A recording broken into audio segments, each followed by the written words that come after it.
This Sunday is the second Sunday of Easter in Year B. This Sunday's first reading, again from the Acts of the Apostles, is about the unity and harmony of the early believers in Jesus, in the early days of the church. The second reading this Sunday, and for each of the next 4 Sundays, is from the book known as the First Letter of John. We will never hear a reading from the second letter or third letter of John in a Sunday Mass.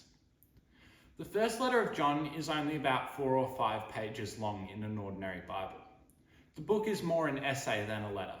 It's generally believed to have been written by the person who wrote the Gospel of John, perhaps a member of an early Christian community founded or inspired by one of the disciples named John.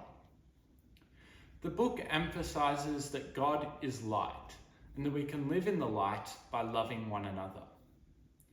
There are only 5 chapters in the book, and this Sunday's reading is from chapter 5, near the end. The message in this Sunday's second reading is that anyone who believes in Jesus is begotten of God. This means that anyone who believes in Jesus is born of God.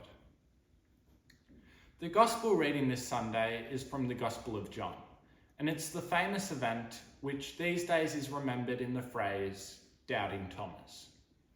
It's kind of annoying because lots of names have great Bible stories associated with them, but the only Thomas in the Bible originally doubts the resurrection of Jesus.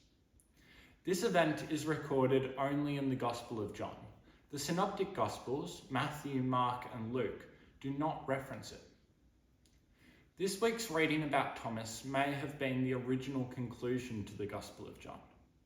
This reading is read every year on the second Sunday of Easter, years A, B, and C, and it summarizes the purpose of the whole Gospel.